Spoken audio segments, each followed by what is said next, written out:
Hello everyone, myself Amita Saraswat, lecturer chemistry department MLV Government College Bhilwara, Rajasthan. Today my topic for BSc second year inorganic chemistry and this is my revision class.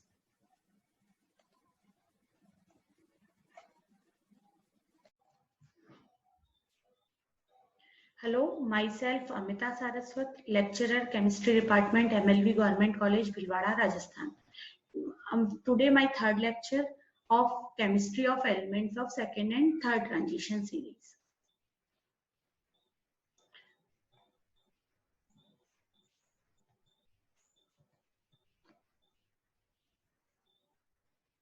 हम पिछली video में पढ़ रहे थे प्रथम व द्वितीय संक्रमण श्रेणी द्वितीय व तृतीय संक्रमण श्रेणी की प्रथम संक्रमण श्रेणी के तत्वों के साथ तुलना।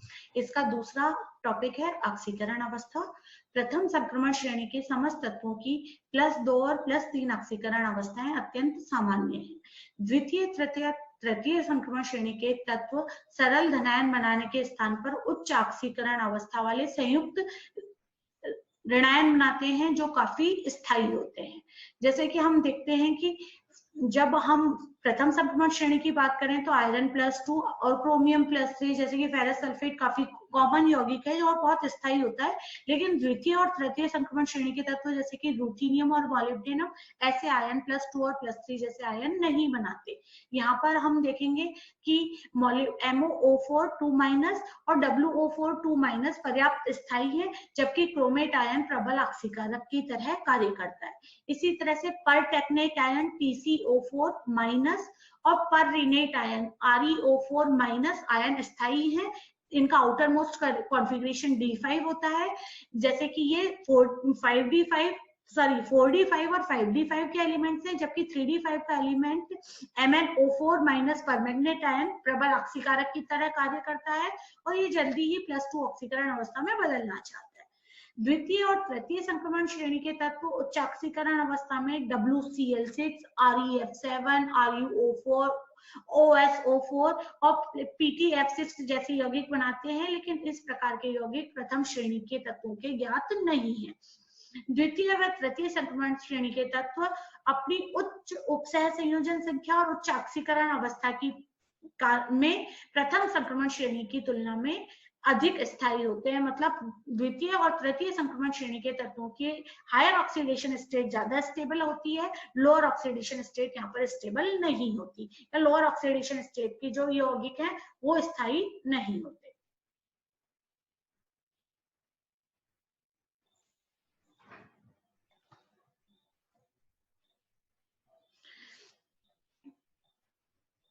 एक वर्ग में ऊपर से नीचे जाने पर उच्च ऑक्सीकरण अवस्था का स्थायित्व बढ़ता है, जबकि निम्न ऑक्सीकरण अवस्था का स्थायित्व घटता है। जैसे कि यहाँ पर देखिएगा वेनेडियम जो कि 3D का सदस्य है या प्रथम संक्रमण श्रेणी का सदस्य है, इसकी +3 ऑक्सीकरण अवस्था स्थायी है, जबकि जो इसके नीचे तत्व है टेंटानम उसकी +5 ऑक्सीकरण अवस्था स्थायी है। इसी तरह से क्रोमियम +3 ऑक्सीडेशन स्टेट में स्टेबल होता है, जबकि जो टंगस्टन है उसकी +6 ऑक्सीडेशन स्टेट सबसे ज्यादा स्टेबल होती है। मैग्नीज की +2 जबकि रीनियम की +7 ऑक्सीडेशन स्टेट स्टेबल होती है। इसी कारण हम जानते हैं कि परमाणुीय आकार की वृद्धि होती है तो उच्च ऑक्सीकरण अवस्थाओं का स्थायित्व बढ़ता चला जाता है। मतलब 3D की तुलना में 4D और 5D में ज्यादा ऑक्सीकरण अवस्था वाले तत्व बनते हैं और रीनियम और ऑस्मियम +8 ऑक्सीकरण अवस्था तक दर्शाते हैं। अगला गुण है चुंबकत्व। प्रथम संक्रमण श्रेणी के संकुल बनने में लिगैंड क्षेत्र का अत्यधिक महत्व होता है। यदि कोई लिगैंड प्रबल क्षेत्र वाला है तो इलेक्ट्रॉनों का युग्मन होगा और निम्न चक्रण संकुल बनेंगे।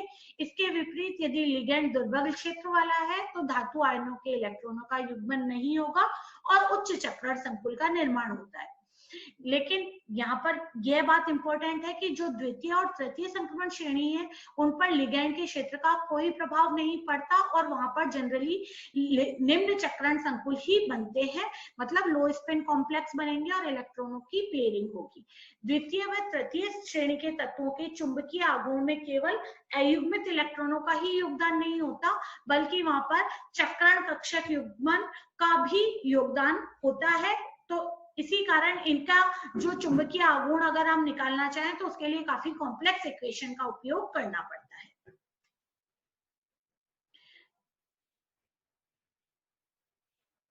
इनके चुंबकीय आघूर्ण के परिकलन में संकुल में उपस्थित अयुग्मित इलेक्ट्रॉनों की संख्या ही पर्याप्त नहीं होती, बल्कि इसके लिए अधिक जटिल समीकरण के उपयोग की आवश्यकता होती है। जैसे कि हम जानते हैं, जब हम प्रथम संक्रमण श्रेणी का चुंबकीय आघूर्ण निकालते हैं तो mu is equal to √n into n+2, उससे ही इनका चुंबकीय आघूर्ण निकाला जा सकता है। लेकिन द्वितीय और तृतीय संक्रमण श्रेणी के तत्वों में ऐसा नहीं होता।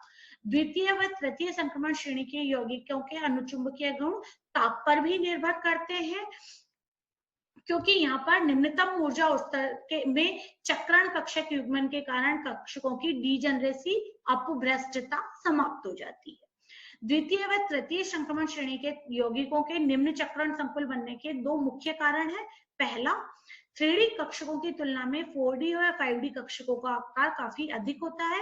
बड़े क्षेत्र में 2 इलेक्ट्रॉनों के रहने के कारण उनमें मध्य परस्पर दुर्बल पारस्परिक क्रिया होती है और युग्मन ऊर्जा का मान कम हो जाता है, इसलिए वो जनरली युग्मन होने की टेंडेंसी होती है, इसीलिए निम्न चक्रण संकुल बनते हैं। दूसरा है, धातु से बंधित सभी लिगेंडों का किसी एक क्षेत्र द्वारा 3D कक्षकों की विभाजन ऊर्जा का मान न्यूनतम होता है और 5D कक्षकों के लिए इस ऊर्जा का मान अधिकतम होता है, या मतलब स्प्लिटिंग एनर्जी यहाँ पर मैक्सिमम पाई जाती है 5D कक्षकों के लिए, इसीलिए ये जनरली लो स्पिन कॉम्प्लेक्स या निम्न चक्रण संकुल बनाते हैं। अगला गुण है स्टीरियो रसायन या स्टीरियो केमिस्ट्री। स्टीरियो रसायन में हम किसी केंद्रीय परमाणु के चारों ओर अंतरिक्ष में परमाणुओं की आपेक्षिक व्यवस्था को बताते हैं। यह व्यवस्था मुख्यतः उपसहसंयोजन संख्या से निर्धारित होती है। संक्रमण तत्वों के द्वितीय व तृतीय संक्रमण श्रेणी के आकार समान होते हैं और प्रथम संक्रमण श्रेणी की तुलना में बड़े होते हैं।